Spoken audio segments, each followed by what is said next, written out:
A good Tuesday morning to you. It is February 15th, and regardless of what time of the day you're catching this, we're grateful to have you here. Ryan Jesperson here with you, Samuel G. Brooks, Sarah Hoyles, Team Real Talk, ready to go on episode 2 of what is certainly a jam-packed week. There's a lot going on. In just a second, we're going to check in with a good friend of the show, Natasha Kornak, a former Conservative staffer. She's an Alberta, born and raised. She's politically aware, she's politically hyper-tuned and would still qualify as a young person. She's taken up a career opportunity to move east to Ottawa, and she's been making some observations by way of her social media on what she's seeing around her in her new city. We're looking forward to checking in with Natasha in just a couple of minutes. Salvatore Durante is a registered provisional psychologist taking a look at censorship and whether or not it's bueno or no bueno. And it turns out that Salvatore has some real concerns about where censorship is going. And this fits into a whole bunch of things we've been talking about, including the Joe Rogan Experience, Joe Rogan's podcast. But we're going to talk about books that are being banned. How does George Floyd's murder fit into this? That conversation coming up a little later on in the show. And for all you nature lovers out there, Real Talk does what we can to save the whales today. We're 5 days away. Sunday is World Whale Day, and we're grateful to be able to check in with the filmmaker of a new film, Last of the Right Whales. We're going to be getting into that in about 40 minutes from now. I have a thing for whales. Whales, to me, are among the most magnificent creatures on Earth. If they don't take the top spot, they're certainly top 3 in my world. I don't know about you, but I think we're going to learn a lot today. I'm looking forward to that. Plus, we'll review the results of our most recent question of the week, presented by Y Station, our research and strategy partners. How do you feel about the Ottawa occupation, the Coots border blockade, and everything else going on right now? The Ambassador Bridge between Detroit and Windsor free-flowing again. The Prime Minister's invoked the Emergencies Act. The Liberals did yesterday. Sarah Hoyles has an update on that. So as you can see, a lot to talk about. Let's get rolling. Our friends at Bitcoin, well, I checked in with them yesterday. Speaking of the Emergencies Act, there's going to be implications for financial tracking. And Chrystia Freeland, Canada's finance minister, was talking about that a little bit. She says this is going to involve things like crowdfunding sites, like GoFundMe. And what was that other one? Go Send Me? This is like the alternative. Give, Send, Go. Give, Send, Go. Is that like that's like the Crystal Pepsi of crowdfunding? Yeah, that sounds about right. Yeah. GoFundMe is like the big dog, and then Give, Send, Go is like if GoFundMe kicks me off, this is where you can go? Yeah. Well, there's going to be FinTrack or financial tracking implications to this, and Chrystia Freeland said the word crypto yesterday, too. I reached out to Adam. I go, so what's the deal? Bitcoin enthusiasts, investors, and the like. He says, well, not much will change for Bitcoin companies. He says, we've been FinTrack compliant since 2013, so they're coming up on 9 years, if not already. If you have questions about that kind of stuff, they love to talk to you. They love to help get you in the know on Bitcoin. You'll find Bitcoin well under the sponsors tab on our website, ryanjesperson.com. Real Talk starts right now. Here's Ryan Jesperson. Natasha Kornak in just a second. But first, of course, as you know, Sarah Hoyles keeps an eye on news as it develops, and we want to make sure that we hit the ground running today with a full understanding of what's going on around us. Sarah, yesterday, I think the federal government, the Liberal government under Justin Trudeau, raised a few eyebrows. A lot of people said this is a step in the right direction, and the Conservatives, the official opposition, appear to be concerned, at least to a certain degree, about the Prime Minister invoking this Emergencies Act for the first time in about 50 years. Can you take us into this specifically? I know you've been doing some digging on what it means. What does it mean? Well, it means that it strengthens the police's powers to impose fines and imprison people. I think some of the criticism has been that, the police could already arrest people and tow truck companies could already tow away vehicles. It's just that there wasn't necessarily a will for them to do so. So this also compels tow truck companies to help clear blockades. It allows banks to freeze personal and corporate accounts of individual protesters. And it also, as you mentioned, subjects crowdfunding companies to anti-money laundering and terrorist financing rules. Chrystia Freeland kind of, I guess, summed it up in one sentence, and she says yesterday to reporters, this is about following the money. That's what they're trying to do. When you start talking about, multiple millions of dollars or in the tens of millions of dollars, even with some of this crowdfunding, you can understand why that might be important. The other big story people are following yesterday is the RCMP seizure of, what were they saying, Sarah? I think more than a dozen long guns, some handguns, a bunch of ammo, some body armor, and the police doing the classic photo, the seizure photo in front of an RCMP SUV yesterday. You see it all laid out like that, and it changes the game a little bit with regards to how some people might perceive the spirit or what's driving or what's behind this border blockade.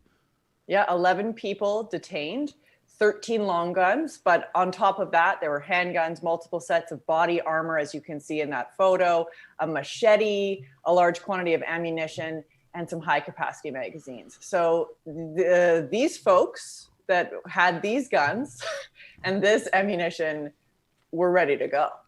Well, I mean, that's the allegation, I guess. I saw it depends on who posts the information. So I saw somebody yesterday posting that information, and they say RCMP have seized these, or I think the wording was RCMP have supposedly seized these weapons. And then all the comments, people started going in and saying, there's no scuffs on these rifles. These rifles haven't been banging around in the bush. These rifles all look brand new. These rifles look like they've all just been bought at Cabela's. And then finally somebody came in and just said it. These rifles look like they were planted by the police. And so I see that conspiracies are swirling around. People believe that police have placed these rifles there to allow them to take action to bust up this blockade. But I'll tell you what, reasonable people, I think, would probably give the credibility to the police on this one, as opposed to those that are blocking the border. And let me ask you a very simple question: who brings high-powered rifles and thousands of rounds of ammo to a peaceful protest?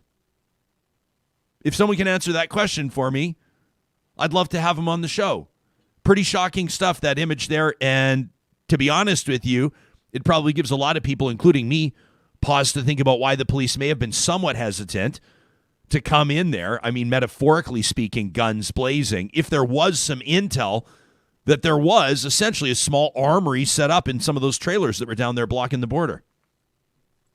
Yeah, I mean, we saw that there was a tractor used to try to take out a police vehicle the other day. So it's not that there wasn't already indications that tensions were very high. Yeah. I think the argument could be made that, the time that was allowed for people to amass and collect and come together with ammunition or guns or just their seething anger, it was allowed to go on for quite some time and have quite a buildup. So, to say that the police were maybe worried about coming in there, the longer that they are allowed to stay there and sit there and be there at the Coutts border and Milk River, the longer they have to organize. Yeah, well, and like you're alluding to, not to mention people showing up as well with special deliveries. You never know what that looks like. But we can only speculate. That's what civilians do when it comes to police action, right? We'll learn more as time goes on. You have to assume there's going to be public inquiries based on all of this. Sarah Hoyles is following these stories as they develop.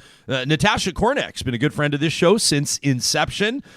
She's a born and raised Alberta girl, a former Conservative staffer, passionate about public policy and youth engagement in politics. She recently relocated to Ottawa to take advantage of an exciting new opportunity, and she's been kind enough to join us live this morning from our nation's capital. It's nice to see your face again. How are you doing? I'm doing well. Thanks, Ryan. How are you? Yeah, I'm doing all right. Thank you. Give us a sense of where you're at. I've been following your tweets, and it sounds to me like you're one of the thousands that have been subjected to nonstop honking and demonstrating and protesting. And I know you've got nothing against people's right to protest, but what's your reality right now? Yeah, so the Ottawa police have set up a perimeter basically around, Wellington Street, where the House of Commons is, and a bunch of other streets just around there. So I'm right on the perimeter, basically. So a lot of trucks are coming and going up and down one of the streets right outside my building. And back when the honking has kind of subsided in the last few days, but during the heat of it, it was incessant, and it was, really hard to get sleep. And it's been a little hectic. I live right, not too far from a local shopping center that is really convenient for when you want to get groceries, and that one's closed. Another grocery store, the Alternative, has closed as well, as far as I know. And so it's just been a lot of inconveniences. And also a little bit of safety concerns on my end as well. Yeah, let me ask you about that. You tweeted a few days ago. I don't have it in front of me, but the spirit of your tweet was, I'd love to go out and walk around, but I'm not sure I feel safe doing so right now. What was prompting you to feel that way? A lot of reports from people talking about instances of harassment and assault. There have been a number of reports about people who have been harassed and assaulted in their workplaces, like while walking to work, for example. There's a really nice ice cream shop that I really wanted to try called Mushu. And I guess one of their employees was assaulted while walking to work, and they closed for a number of days. So those types of things, I've heard a lot of my female friends. I've actually heard about someone getting accosted and, cursed at, and while just running to get a coffee. And so, I think for me, it's more, what's the cost benefit of me going out, and do I really want to subject myself to that? Not to say that all of the protesters are violent or doing these sorts of things, but it's definitely something where there've been a lot of instances of that sort of behavior, and it's a little bit off-putting and a little bit scary, especially as a young woman. Yeah, so the Prime Minister, the federal government invokes this Emergencies Act yesterday, and we'll wait to see what ultimately that means, but the federal government is stepping in. You're starting to see some stronger language, I guess, from Ontario's Premier Doug Ford, and certainly I think there have been some negotiations, somewhat public, by way of letters being posted between Ottawa's mayor, Jim Watson, and this Tamara Lich, this protest organizer. She says no deal's been reached, but you can tell that the mayor's doing what he can. Ottawa's police chief kind of remains AWOL on this, but I digress. The point of my question to you is, with all of this happening, these recent developments over the last 24, 48, 72 hours, do you get the sense firsthand as you look outside your window that this thing is starting to wind down? I mean, what impression do you get? So it's really hard for me to say, and I've been really cautious to not give a play-by-play as to what's going on, because I'm kind of on the perimeter. I have seen a lot of trucks still parked in residential areas. I still see people on social media posting about where they're sleeping in their trucks. So there definitely still are a number of trucks on residential streets where there's apartment buildings. There's some just down the block from my building. So they're still here. And I mean, in terms of it winding down, I think the weekends tend to be kind of party central here.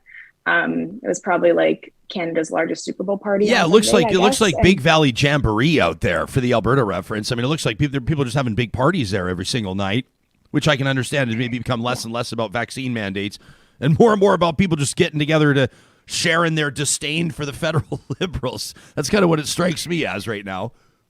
I think what gets me is, like, I haven't been to a party or social gathering like that in years. I haven't, we canceled Christmas. I had COVID over Christmas. And, we had to do all of those things, and we've given up all these sorts of, events in our lives. And there's this massive party going on downtown that's disrupting people's sleep. And, it's frustrating, and it kind of just feels like rubbing salt into a wound, I think. Yeah. Are you hearing the same from your neighbors? I mean, is there like, you're in an apartment building?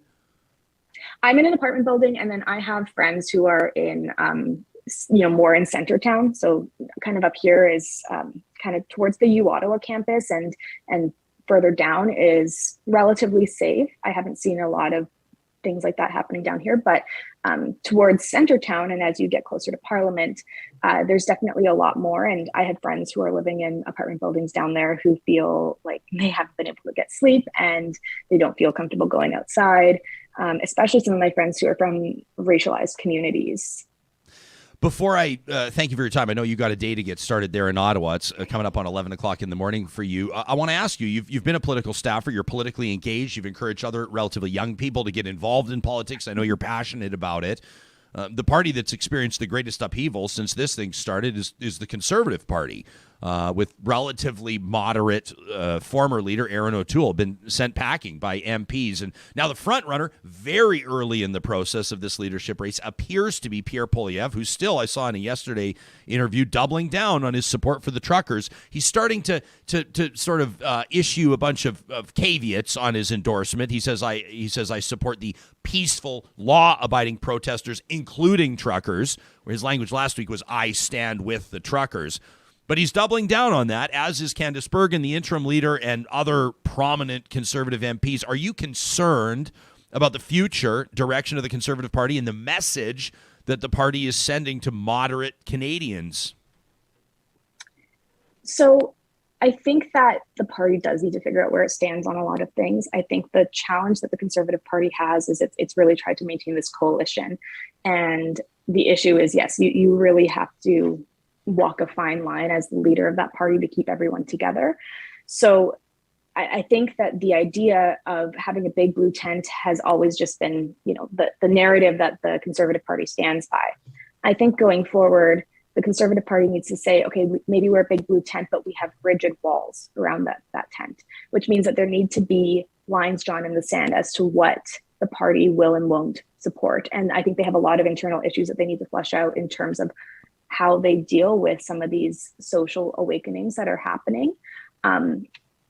And you need the right kind of leader who's willing to have those hard conversations and actually listen to people and embrace nuance in our political discourse. Who that is, I will be interested to see going forward as the race evolves. If you and I were having a beer together right now and we were going to put $20 down and you had to guess, and you don't want to lose your $20, you had to guess who you think is going to be the next leader of the party, where would your money be right now, right this minute? I don't doubt that Pierre Poilievre will be the next leader of the Conservative Party, but that's because it's about who shows up, right? It's about who shows up in that leadership race and who casts their votes and ballots. And I think that the current constituency of the Conservative membership really aligns with where Mr. Poilievre stands on a lot of issues. But I do think that going forward, electorally speaking, the party is really going to have to look at how it expands its base and who it wants to expand to bring into its constituency and bring into the fold and bring into that big blue tent. Whether that's more people in the center or more people on the right, that's something that the party is going to have to figure out. But in terms of the leadership, it's really about who has the membership and who shows up.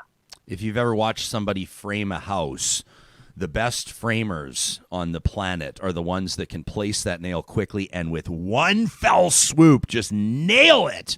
And that's what I think you did exactly right there, Natasha, with one swing of your hammer. It's so great to see you back on the show. Thanks for making time for us. Thanks for having me. Yeah, you bet. I recommend you follow Natasha Kornak on Twitter at Natasha_Kornak. Sarah Hoyles, our editorial producer, pushes out a tweet every single morning from our account at Real Talk RJ that lets you know who's coming up on the show, and that's where you can follow along with a lot of our guests. We love the emails, the feedback we get from people that say, my Twitter follows are basically just all the Real Talk guests. I love that you've put them on our radar, and I appreciate that. Thanks to Natasha. I've got some emails I want to get to, but first we're going to be talking about censorship in just a second. I'm really looking forward to this conversation. It's going to make all of us think. I guarantee you that. I have been waiting 22 and a half hours to get to this ad read for local waste. And it's not necessarily because I'm so excited that they keep it local in construction, commercial, and residential waste and recycling collection. You already know that. But yesterday I was doing my best to have sort of a flood of Valentine's puns when it came to local waste. And I don't remember which ones I went with, but something along the lines of like, are you feeling dirty or trashy on this Valentine's, that sort of a thing. And then after I finished the ad read, like moments after, Sam, I saw in our live chat, Jake, who deserves a shout out today, Jake had submitted a line for the local waste ad read on Valentine's Day. How did I miss this? Jake wondered, have you recently been dumped? Oh, there you go. And I was like, Jake! I was yelling it from the studio. Jake, that is miles ahead of anything I could have come up with. How many points does Jake get? I'm going to give Jake an unprecedented 5 points Whoa, on the Real Talk leaderboard. Okay. Jake, go on our website to find out where you can redeem your points. You'll be looking all day, bud. But those 5 points are all yours, Jake. See, I even put it on a Post-it note to read, to give you credit today. Have you recently been dumped? Are you looking to maybe dump your waste and recycling collector, the one that's charging you way too much for the service they actually kind of sort of decently provide? Why not check out localwaste.ca today and request a quote? My friends at Dairy Queen, Northwest Edmonton and Sherwood Park, they were all over the Valentine's puns yesterday. It was actually, I wanted to give them credit because I was pretty impressed. Like, they were like, "You're the dip to my cone." You got to follow them on Instagram. Of all the strips in the basket, I choose you. I liked it, so I put a ring on it. Don't forget the Dairy Queen onion rings, very popular.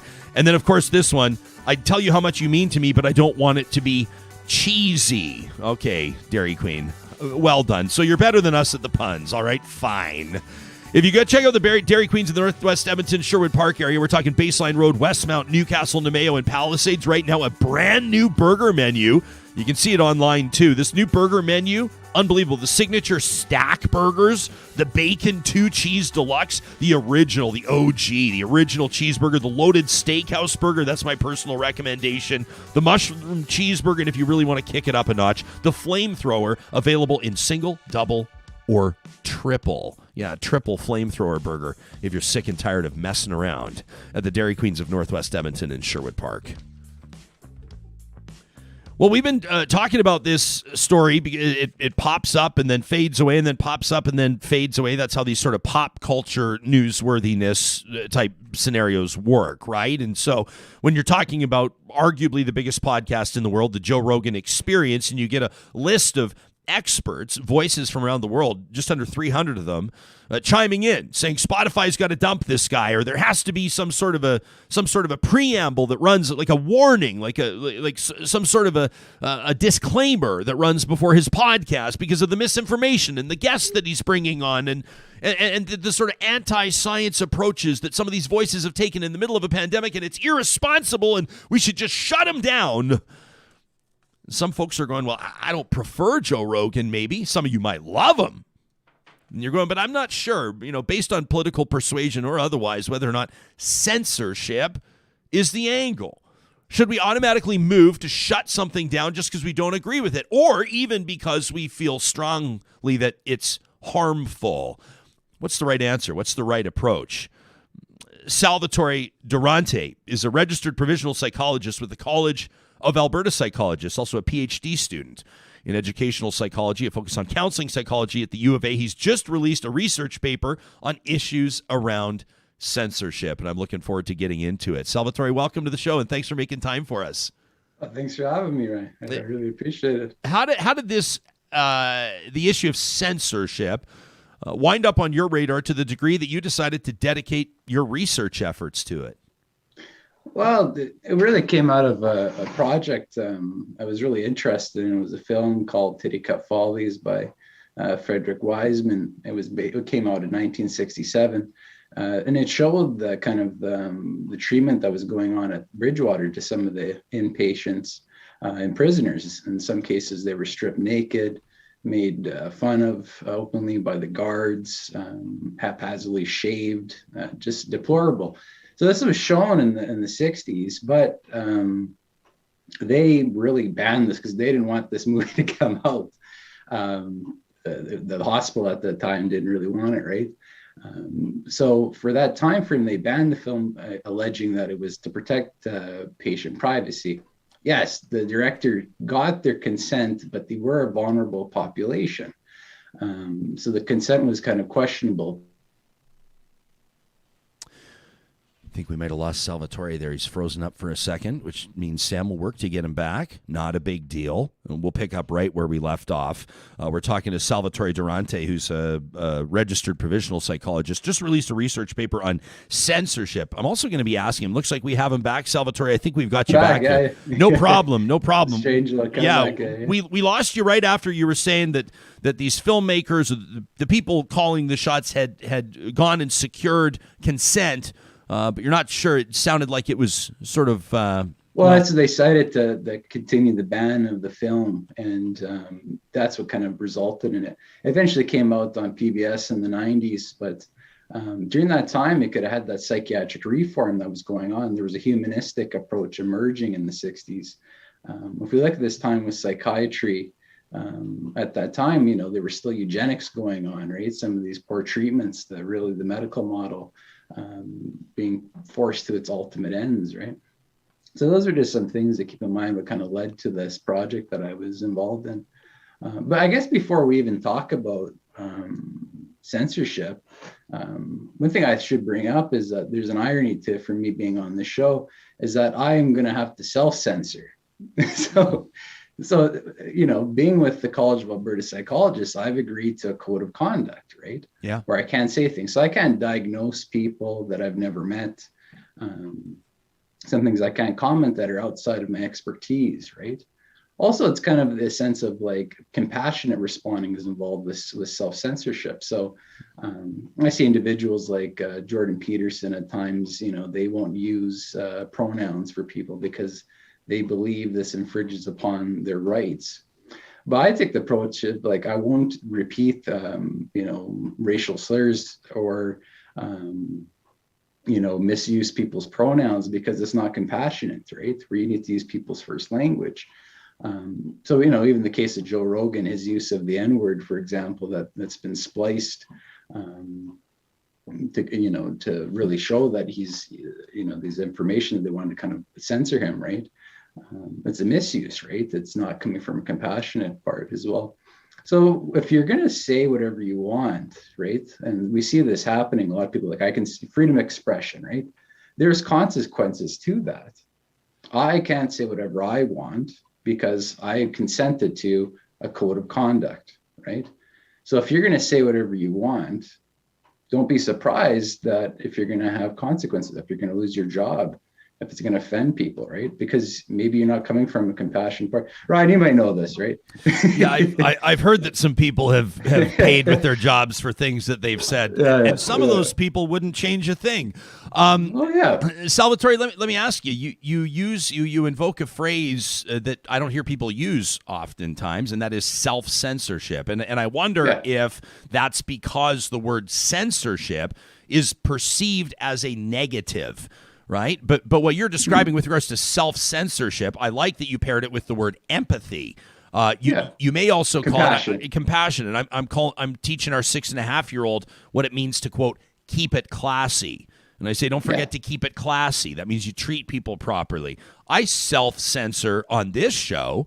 Right. We can say fuck all we want, but there are times when I've felt like a problem would be best solved if someone would walk up to two people, grab them by the shirts and crack their skulls together. But that's not a productive problem-solving approach, right? So I don't use this platform to suggest that that's how problems should be solved. Perhaps that's self-censorship, or maybe that's just me being decent, right? It doesn't always pay to be decent, though. Sometimes it pays quite handsomely to be indecent.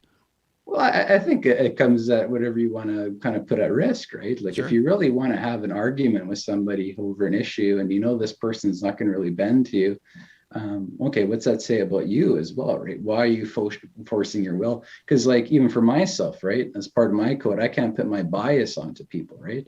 It's best for me is the kind of my approach is kind of sit back and listen to understand, right? We can have our differences, but understanding each other where we're coming from, regardless of how deplorable the other person is, they're still a human at the end of the day, right? So I really push this humanistic approach to understanding people before attacking or canceling with them. But let's not forget, there are consequences for your actions. There are laws in place.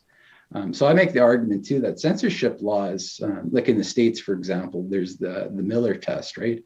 This involves kind of censoring things because of evokes sexual desires, interest, it's provocative, but also saying that something lacks artistic value, right? Who says that? Who has control to say that?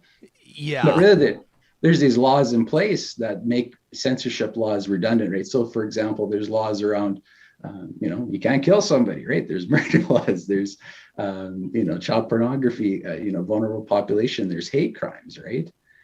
So using that as a kind of a guide, and that's where it kind of led me, because I was forced in this paper that I published really to pick a side. Are you for censorship or are you against censorship? So when I was looking at anti-censorship, I thought I could have these caveats, but discovering that the redundancy in laws kind of came to that conclusion, okay, the anti-censorship perspective makes more sense but it doesn't leave a good taste in my mouth. You see what I'm saying? Like, it doesn't feel good, the conclusion, right? Because essentially, well, and I feel like, I mean, the word censorship, first of all, is not understood by many people, and it's misused by many people. Yes. I mean, there are those that would argue that certain individuals I should bring them onto this show, and I should interview them. And I say, well, this person, I'm making up a hypothetical here as opposed to some of the real, someone that would suggest that the Holocaust did not happen, was not real. Yeah. I'm not bringing the person on the show. Right? There's not both sides to that. A Black History Month, I don't bring on a Klansman to talk about the other side of that's a hard no. And someone may suggest, and through the course of my career, people have, that I am censoring people because I'm not providing a platform for certain voices. That is not censorship. But in your research, that's your autonomy. That's your autonomy, right? Sure, and it's my choice, but that's not censorship. Your research, though, you look at censorship and how it stifles people in progress. So what is that censorship, and how does it stifle progress? I want to challenge us here. Well, I think it's a difficult question, because when we talk about progress, how are we going to progress for even who, right? When we look at even content, like in our, let's say just for curriculum, right? And there's a big upheaval right now with the sense of like, who is telling the stories? Who is telling the truth right now? Who says that we're not ready for this information, or that this information is offensive, right? So there's a big talking about how we can have all these parallel parts. Your discussion around kind of giving platforms to people too, right? Again, that reflects your autonomy, right? So kind of who can say what they can say, but really the progress part is what I kind of struggle with, because it could be how do you define that, right? And who's at the forefront of that, right? So, progress for me, when I talk about that film, the progress is in regards of like humanistic approach kind of came, but during that time, it seemed like, okay, the eugenics and kind of treating people as you're a prisoner and that's it, you're kind of stuck in this box. So that's how I kind of approach that type of question. I don't disagree with a lot of what you're saying, but some of it, I quite frankly, I think you give too much credit to some people. If I'm understanding you correctly, because number one, you say, and I, this is great. The world needs more people like you, saying that we should sit and with respect and listen to people and focus on our humanity, and we're all and sure, but to a point. And I think your use of misinformation is there's a lot of confusion around that. So I use misinformation around the idea of it being blatant lies. So if somebody's using information that it wasn't peer reviewed, the source was questionable, the history contradicts that, right? There's all those kind of moving parts in there. So it's kind of like, well, yeah, you're lying. It's a lie, right? You're providing misinformation. Now, if we're talking about information being called inaccurate, that's where we have to really kind of struggle with, because really it's an evolution of knowledge, right? What we thought was true at one point, we get new data and it becomes refined, right? So let's say, for example, in the age of COVID, right? We were told no mask, then mask. No, we need a thicker mask, and so on, right? So there's kind of these ideas around that. So I think the terminology needs to be really clarified between that, right? Because misinformation is kind of taken on this idea of like, well, we're deeming something as accurate or inaccurate, right? Yeah. So let me ask you, like, what would you say? And I don't want to make this all about Joe Rogan, because it's not. Yeah. I mean, we could talk about, Pulitzer Prize winning book about the Holocaust. Yeah. Mouse has joined the list of banned books in libraries. A friend of mine is posting on their Instagram. They're doing an entire bookshelf in their house of banned books, and I love it. I mean, the bookshelf itself is an art installation in their home. We can talk about that, but let me bring it back to the Rogan example, because that's what everybody's talking about right now. That's what prompted the open letter last week. He's got 100 million reasons to be happy to be on Spotify. He's the biggest, most subscribed podcast in the world.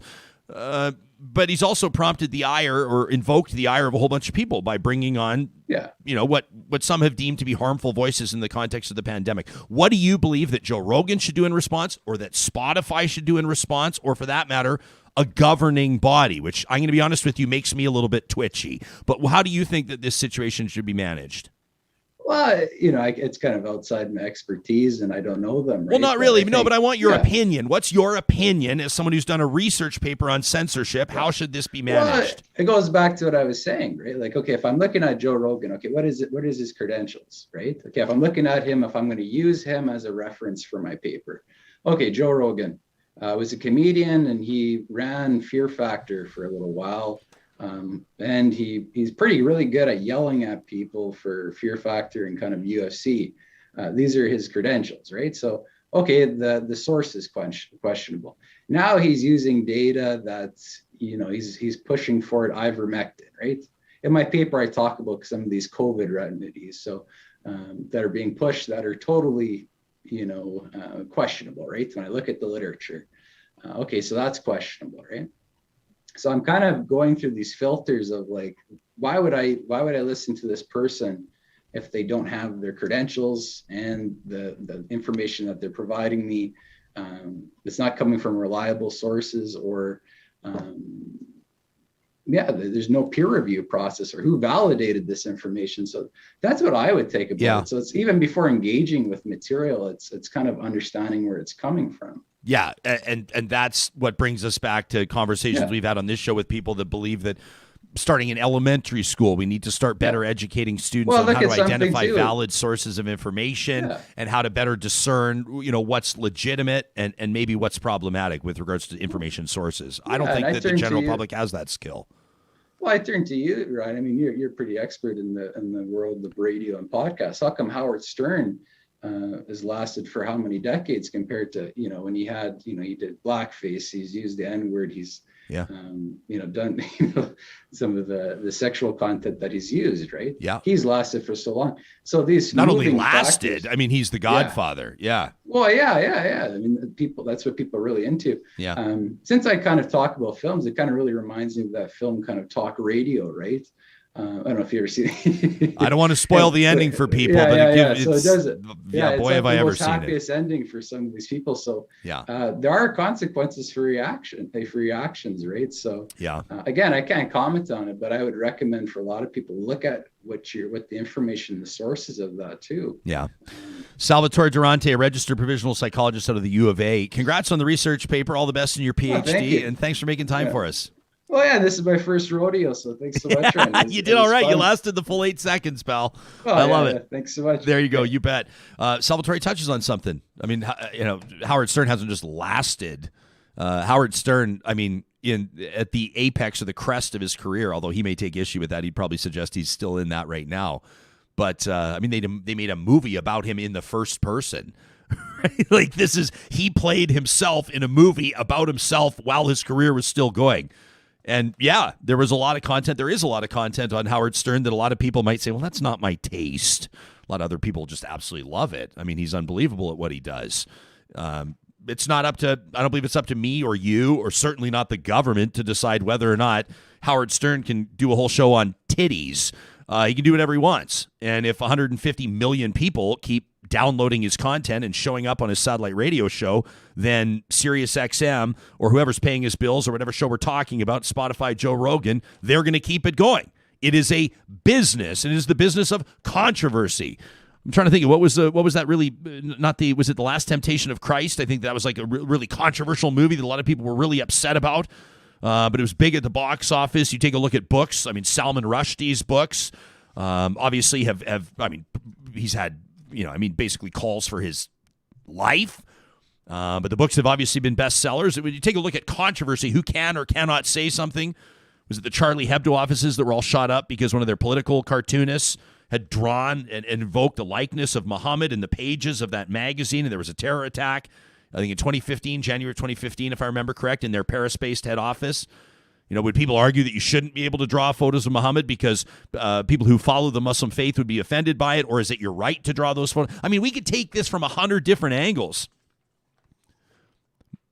I would love if everybody could say, well, Joe Rogan's just a comedian and the former host of Fear Factor, and don't worry about it. And because that's kind of the way I look at it. And to be honest with you, I listen to Joe Rogan's podcast from time to time. I'm not religious about it because I listen to a ton of podcasts. I am not among those that believe that Joe Rogan should be pulled from Spotify.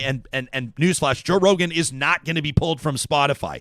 There's no chance that that's happening. The more that people talk about it, the more popular the podcast gets, and that's fine. I was talking to a friend of mine, Jenny, just yesterday, and she said, you know what's really interesting? I don't know if she'll love me putting these words in her mouth, but she made the observation. She says, you can say what you want about people, Ottawa, like occupying the downtown core, people blocking the border at Coots, people actually participating in the convoy. And she was quick to say, she's like, that's not me. I don't see eye to eye with that. My views don't align with that. She goes, but what you cannot ignore is that by way of the crowdfunding, and it's got its own questions around that, obviously, the turnout as the convoy was going across the country, I witnessed it personally. I'm not talking Jenny now. This is Jespo now. I witnessed it personally. I told you that a couple of weeks ago. We were on our way back from Jasper. And the closer that I got to Edmonton, it started at Sam, the Rockford Bridge, kind of the Mayerthorpe turnoff, just past Hinton, just east of Hinton, and then it really started, Stony Plain, Spruce Grove, all these communities. You'd see every overpass. There were people parked there they're not all plants. You can't tell me they're all plants. They're not. These are real people. These are Canadian people. These are our fellow Canadians. And not every single one of them would fit the description of how the occupiers in downtown Ottawa are being described. Now you're going to say, what's Jesperson doing here? Is he giving the occupiers a pass? Is he sympathetic to the people that are blocking illegally the border at Coots? Absolutely not. But I'm also saying that I don't think the numbers lie, and you can't sit and say that 10 or 15 million Canadians that would probably quietly or otherwise support perspectives or certain elements of the arguments that some of these occupiers are making. You can't write off 15 million people. And if Joe Rogan's podcast sucked and nobody listened to it, this wouldn't be a conversation, because there are a ton of podcasts out there that are bringing on guests that are spewing misinformation all over the place. It just so happens to be a fact that millions and millions and millions of people go to Joe Rogan for entertainment or otherwise. Hopefully not pandemic information, but a lot of people believe that when there's an unpopular or unfamiliar voice on a certain show, it must be because the rest of big media, mainstream media, is working to stifle that voice, and it gives it, in a weird way, some sort of credibility. Why are all the big players, CNN, MSNBC, why are they all, the BBC, why are they all ignoring this doctor? Thank goodness that Joe Rogan's willing to bring him on. Well, you're not comparing apples and apples there. And at the very least, there are very different editorial standards. So there's a lot to sift through here. I'd love to hear from you on this, to talk at ryanjesperson.com. We've got so many emails to read. This is out of control.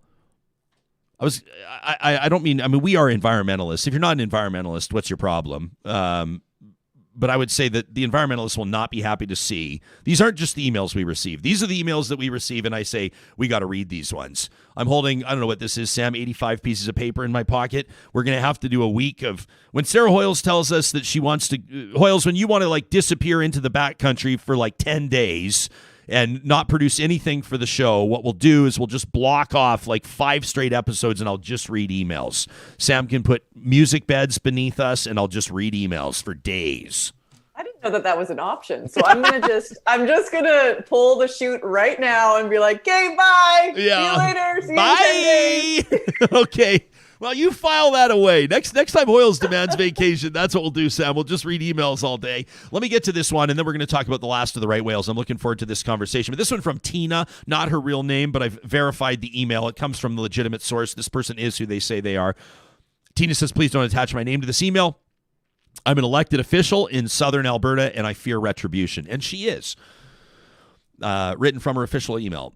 Says, I write you this as an attempt at catharsis. It feels as though the walls around us are closing in, and while some embrace this surge for freedom, I cannot help but worry what this is going to mean for society, for our province, for our country. As somebody who takes an avid interest in politics and current events, I find it increasingly hard to read the news every day. Feels like we're being torn apart. And the ones who are supposed to be pulling us together are driving a wedge between us instead. Masks or no masks, restrictions versus freedom, leadership versus self-preservation. Our leaders continue to fail us, all of us, not just the ones that disagree with their particular stance on a particular day.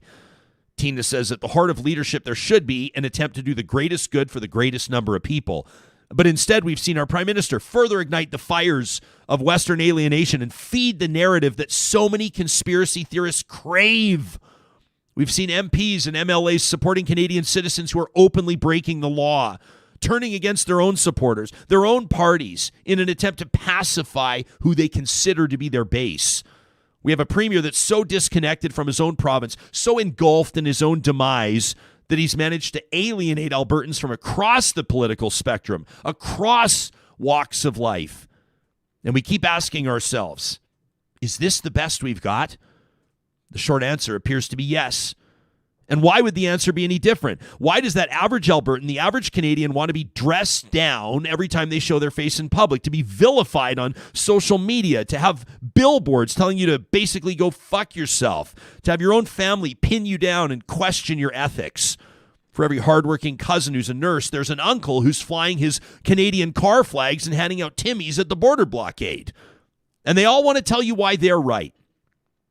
As a person who's let their name stand on a ballot and who's won an election, I have no appetite to go down that road again. Why would I continue to try to fill everybody's bucket when mine is run dry? It kills me to feel I have to be politically correct, to say the right thing, to not rock the boat when we're clearly no longer behind the wheel. We've abandoned the middle. We've lost the notion of compromise. We're tired, we're fed up, and it appears that we're tired of giving in. So here we are. We've lost our decency, and for what? Tina says, you know what freedom is? Freedom's living in a country that looks so great from the outside that families are willing to freeze to death to get in. We're not that far removed from a family perishing in an attempt to walk across an imaginary line to a better life. What a sad story that was. She says, and instead of celebrating what we have, we tear each other to threads for what we think we're owed. This is a great country. This is a great province. We need to open our eyes, our ears, and take stock of what we've got. It's not perfect. It's far from. We have unlimited potential, but we continue to be our own worst enemy. This will fall on deaf ears, maybe, but let's give some thought to picking people up instead of pushing them down. Let's listen instead of trying to shout over the noise. Let's acknowledge that our opinions may not always be right and that other people are entitled to theirs. Let's not forget what made us the envy of the world. That Canadian flag still means something. It's everybody's flag, and it belongs to us all. That from Tina. And that's going into the mix for Email of the Month. I really appreciate it. We will dramatically change direction in just a little bit. We're going to take a look at The Last of the Right Whales. It's a new film, a powerful documentary. I'm a huge fan of whales. I don't know about you, but we're coming up on World Whale Day 5 days from now. We wanted to do something for it. Filmmaker's going to join us, an award winner, in just a second. But I want to let you know that the Growing the North conference is coming up February 22nd. That's a week from now. Your chance to explore, innovate, and grow at the 13th annual conference scheduled for February 22nd through the 24th. This one's virtual, of course, which means that there are no barriers to you attending. You're going to be looking at 3 half days, opportunities to learn more, to broaden your understanding of where industry and the economy is going, in particular in northern Alberta, and what networking opportunities there as well, including 6 keynote presentations. You can learn more about tourism, innovation, and leadership, as an example. You're not going to want to wait to get your tickets. You can learn more. Check out the speakers roster and the event schedule at growingthenorth.com. Tickets are available now. It all gets going on February 22nd through the 24th at growingthenorth.com. Our Real Talk Wine of the Month this month is Kendall Jackson. We love Kendall Jackson so much we've kept him on for a couple of months, and it's not just because I've had a chance to get into their wines, and I want to tell you how good they are. From their Grand Reserve, the Vintners Reserve, they do a Chardonnay like no other winemaker along that West Coast, in big part to how they're treating their soil. Their sustainability initiatives mean they approach their use of water, how they fallow and furlough those fields, and also how they're integrating solar into their bottling process. It's winning them awards. You can learn more online at kj.com. Still family owned after all these years. Ask for Kendall Jackson wherever you buy your fine wine, and if you don't see it on the store shelf, you ask for it. Ask for Kendall Jackson, our Real Talk Wine of the Month. Speaking of solar, of course, I don't have to tell you, when we think solar, we think Kubi Energy. They've been bringing solar energy solutions to Western Canadians for coming up on a decade now. Agricultural applications, industrial and commercial, and of course, residential. Make sure you check out their Instagram. They've got beautiful posts. Sam, you'd love these installs. They're so clean. There's something to a clean install, eh? Cable management gets my heart fluttering. I see. You're like a baker with piping on icing. That's how you roll cables and lay them out here in the studio. This is something that our associate producer Emily and I have in common, is how much we drool over good cable management. There's something with a clean install. I knew you'd appreciate that. They're Tesla certified installers. These aren't just like your drunk Uncle Larry up there on the roof. These are journeymen and apprentices. You can get your free quote today at kubienergy.ca. Well, as mentioned, we're coming up on World Whale Day, and this is a day where I think we're probably going to have a lot of focus, right, including the fact that a lot of whales, to be honest with you, are threatened. It's a threatened species. Now, it probably depends on which whales we're talking about, which species, and which oceans we're talking about, and different threats, environmental, fishing, or otherwise. But how much do we know about whales? Arguably the most magnificent, certainly the largest creatures on planet Earth. And for that matter, how much do we know about right whales? There's a new film out, a documentary, The Last of the Right Whales. And I'm thrilled to welcome to the program the award-winning producer, director, and writer of that film, Nadine Pequeneza. Nadine, did I pronounce your last name okay? I don't want to do the whole interview if I'm really butchering it. Can you school me real quick? You were very close. Pequeneza. Pequeneza. Well, listen, we're thrilled to have you here. Congratulations on the film. Full disclosure, I'm a scuba diver, and one of the most magical experiences of my life was diving the Molokini back wall on Maui and hearing the humpbacks sing. I had shivers going up and down my spine for about 35 minutes. I don't know a lot about right whales. How did right whales wind up on your radar? In 2017, there were 17 deaths, 12 of them in Canadian waters. And so it was in the news, what seemed like constantly. And then, we were told that the reason they were dying was because of us. Ship strikes and fishing gear entanglement are the two biggest threats that these whales face. And so that's what really put them on my radar. And the fact that there's only 336 of these whales left. I mean, when we started filming, there were 411 was the estimated number. So this is really an urgent situation. That's what caught my attention. Just to be clear, it's believed that there are just 336 left in the world, left in existence? Correct. Okay, so losing 17 a year is a bit, off the top of my head, that's about 5% of the entire population. What is it about Canada? Is it just that this is where they tend to gravitate? Is it how we regulate our fishing waters? What is it about Canada's involvement in these deaths?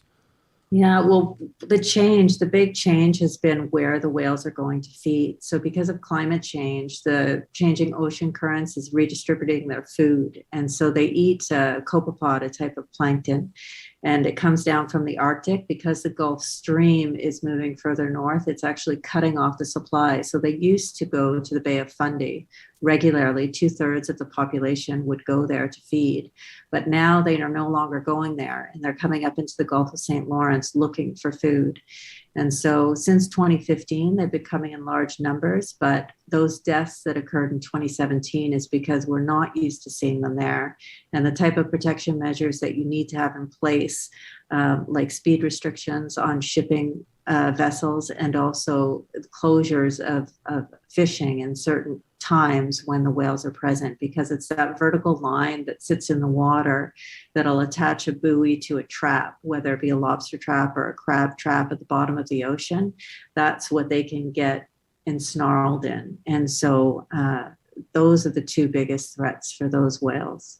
I want to point out that your film, 90 Minutes, has already been awarded Best Canadian Feature at 2021's Planet in Focus International Environmental Film Festival, which is a big deal, and congratulations on that. And I suspect it won't be the last of the honors. You talk to not just marine biologists. We're just coming out of a conversation on expert voices and commentary and credible information. So this is a nice tie-in here, a nice dovetail, Nadine. But you talk to whale rescuers, you talk to wildlife photographers based on what they're seeing, but you also talk to crab fishers. You talk to people on these fishing vessels. What surprised you, or what was noteworthy with regards to those conversations? I would imagine in so many ways, as hunters want to see sustainability succeed, that those that are in the fishing industry aren't exactly looking for a black eye. They probably want to do their part. Is that what you found in talking to them? Yeah, well, the reason why I thought it was like Martin Noel is the person that's in the film, the crab fisherman, and he's one of many who are experimenting with ropeless gear, gear that presents less of a risk to the whales. And for me, fishermen are often portrayed as the villains in this story, and it's not true. There are, just as you said, hunters want to see sustainability. So do fishermen want a healthy ocean. Their livelihood is dependent on that, and so they're also the ones who are on the ocean, and they're the ones whose fishing systems have to be changed, or processes, or the timing of their fishing. So you can't think that you're going to solve this problem without engaging them in finding the solution. And so that's why I wanted Martin to be in the film and to talk about what it's like to try and switch gear, because people have been fishing with these vertical lines for generations. That's the way you fish crab and lobster. So to ask fishermen to change, and when they didn't even know there was a problem, because North Atlantic right whales were not in the vicinity in the Gulf of St. Lawrence before. So you're asking people to change the way they've been doing things for generations, and then to acknowledge a problem that they were unaware of. And so I think people have to understand that when we're trying to build consensus and find solutions, and we have to do it quickly because time's running out for these whales. Your film points out that this species could be extinct in the next 20 years, which is a huge deal. What's before I ask you for the lifespan, because I think you're about to hit us right in the heart with this one, and it's not your fault. You're just reporting the facts. But I'm reading a summary of your film, and this is a tough one to read. These formidable allies, you're talking about people joining forces determined to stop the world's first great whale extinction. With just over 330 right whales remaining, these great whales rarely die of natural causes. That sucks to hear. Like virtually every death of a right whale is caused by humans, by mankind. That's virtually what that says. I mean, that's brutal. Yeah, it's a hard fact to even digest, to understand and comprehend that we could actually be responsible for the extinction of a species that's been on this planet for millions of years. But the good news is, and really what we try to show in the film, is that these deaths are preventable, and we've done it in the past. We've moved shipping lanes, we've put in place speed restrictions, we've closed fishing at certain times when the whales are present. And now we're experimenting with different types of gear that could really reduce the threat. And so it is possible to put in place protections for this species. And I should point out, it's not just North Atlantic right whales that suffer from gear entanglement and ship collisions. It's all marine mammals.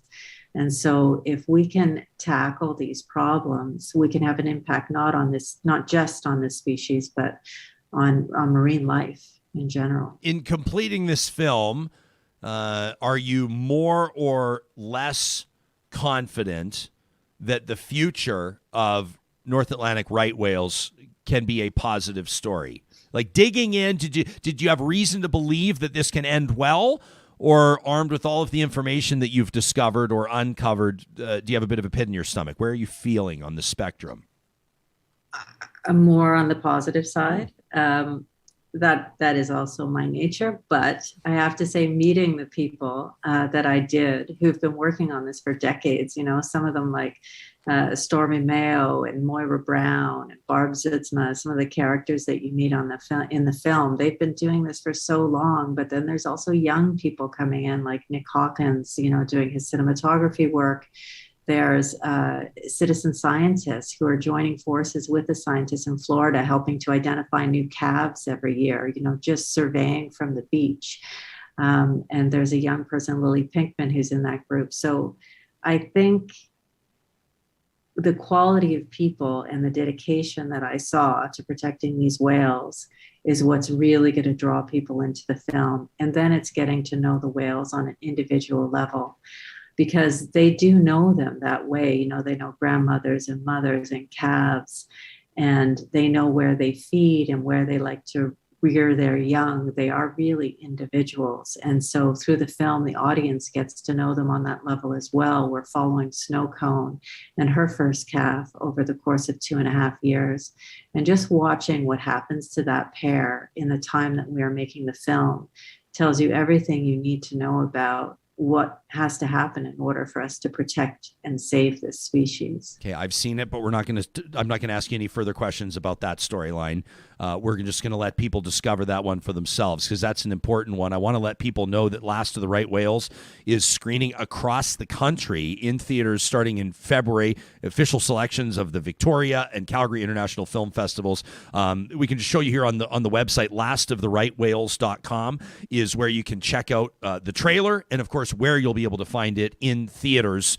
The filmmaker behind this is Nadine Pequeneza, and I'm so grateful that you've made time to talk to us today. On behalf of, can I issue a statement on behalf of humankind and thank you for your work? I might be stepping into bigger boots than I should be wearing, but let me just say, as an animal lover, as a whale lover, I really, in all sincerity, appreciate your advocacy. It's a remarkable bit of storytelling. Thank you, Ryan. I really appreciate you taking the time to talk about it and let people know about the film. Yeah, you bet. Congratulations on a job beautifully done. LastoftheRightWhales.com is where you can learn more about it. And, of course, make sure to check it out. It's touching down in Western Canada, where the majority of our audience is, about next week-ish, depending on what city you're talking about. Calgary, Edmonton, Kelowna, list goes on. Central, Eastern Canada. She's touring the film. So you'll have a chance to check it out, and make sure you do. You can let me know your thoughts.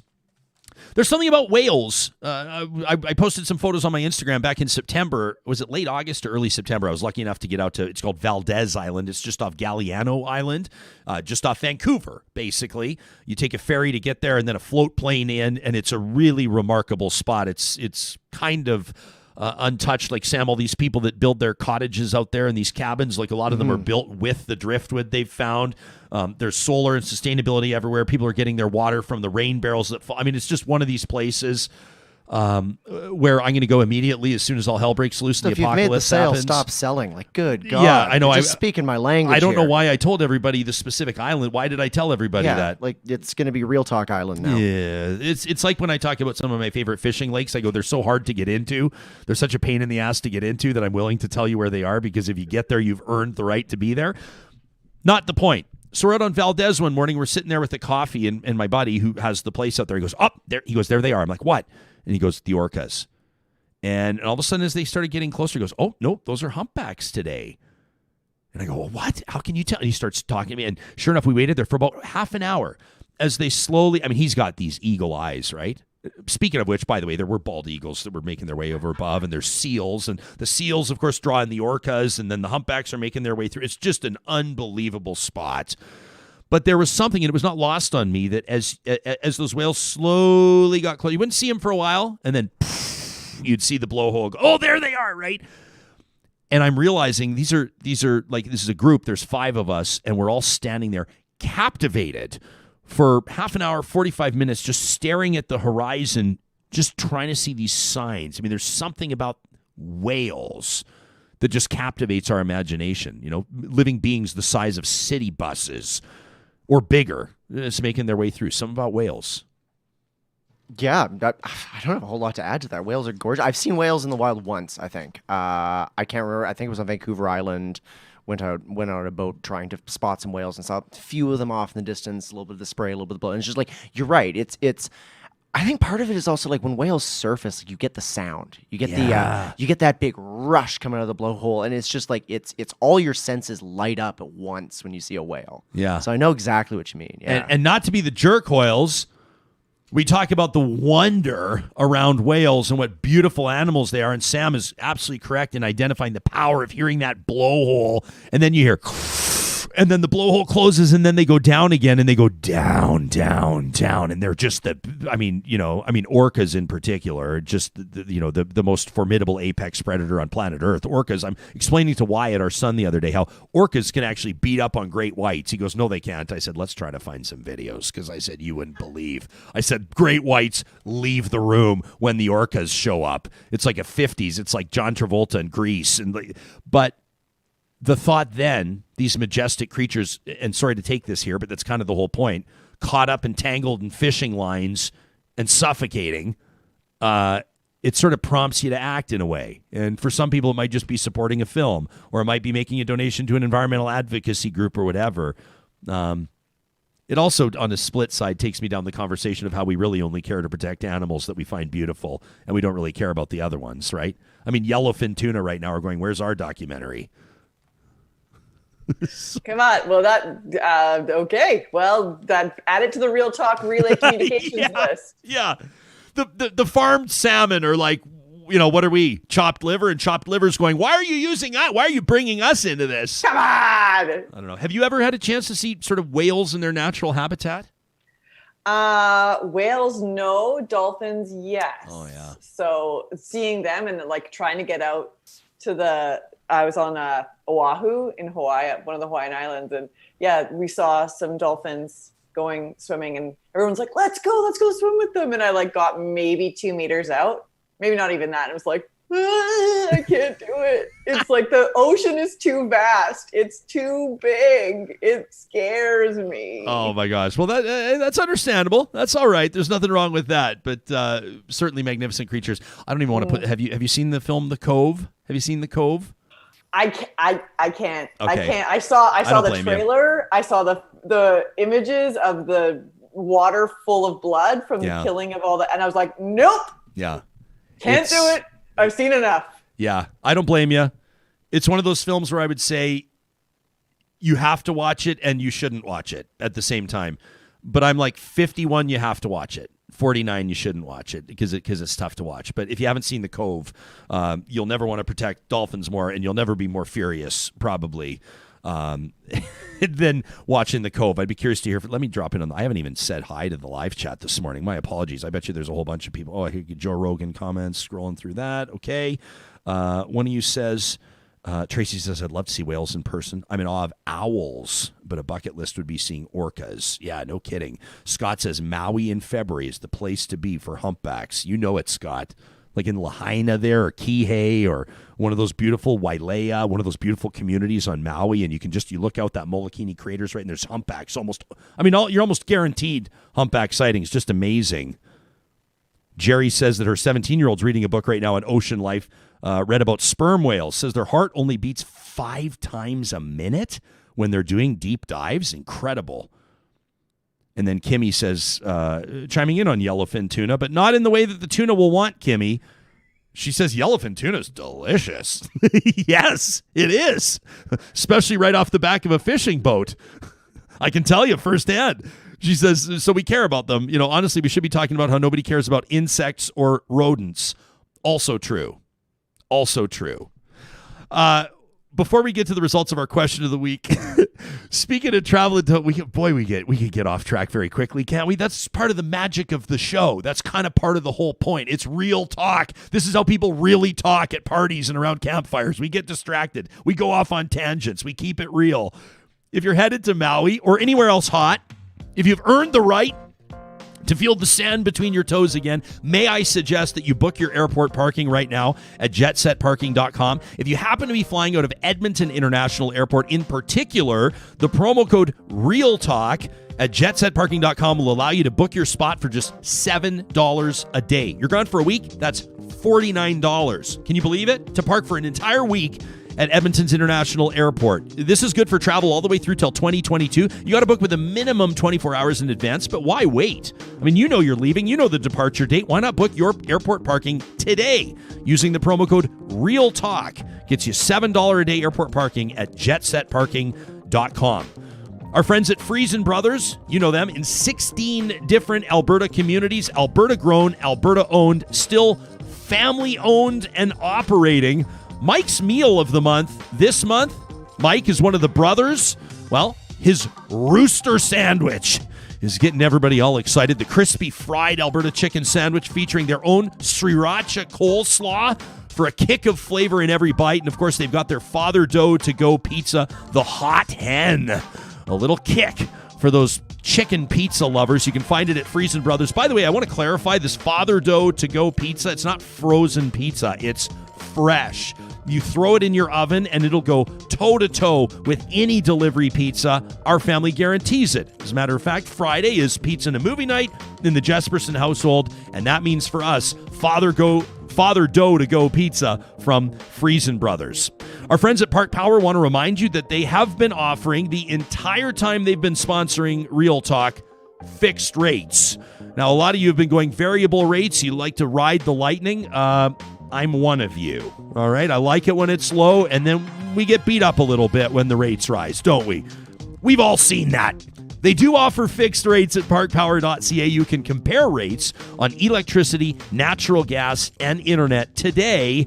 And when you decide to take your business to the friendly local utilities provider at Park Power, they'll do all the dirty work. They'll break up with your current utilities provider, so you don't have to. You can find them online at parkpower.ca. Sam, let's tee up our question of the week results. Every single week, we partner with Wise Station, our official research and strategy partners, to poll the audience to see where you're at on issues that matter. Let's take a look. We asked you how you feel about this Ottawa occupation. Well, and by the way, the question of the week this week, it's up. It's ready for you under the Connect link at ryanjesperson.com. We're asking you about the Conservative leadership race, and I'm curious to know where you're going to land on that. But last week, our February 10th topic was the occupation of Ottawa and the truck convoy. Here's some of the highlights of what you told us. More than 900 of you chimed in, almost 1,000. Let's get it there. Almost more than 900 of you, 3 out of 4, 74% of you say we're removing COVID restrictions too fast.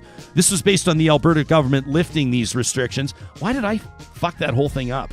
The Ottawa occupation was last week's. We already presented those results. What am I doing, Jessica? There's some common threads. What am I doing? Yeah. This is about Alberta lifting COVID restrictions. See, this is why Y Station handles the polling. If I do, we're in trouble. So the Ottawa occupation was last week. Jeez. And we went through that on Thursday, didn't we? Here we go.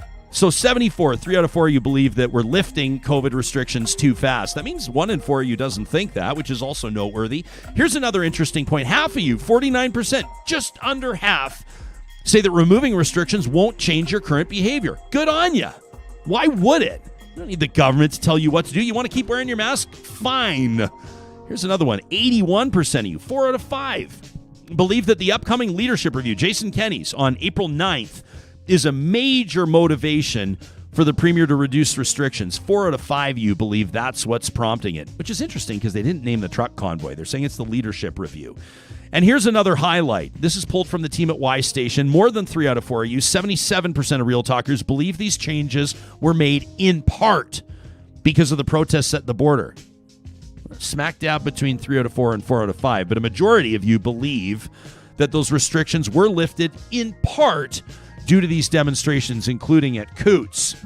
13% of you had a more moderate view of this whole thing, saying it's time for some restrictions to be lifted, but others should maybe stay. I'm in that 13%. I feel like some can be lifted, common sense-wise. A lot of people have their boosters. There's more room to roam. We're getting into warmer climate, sort of, summer. People can gather outside in larger groups, but I still have hesitations. That's my personal opinion. Of those of you with kids or a loved one in schools, get this, just 9% of you, fewer than 1 in 10, said it was time for kids to be kids and take those restrictions away. 1 in 10, which is pretty interesting stuff.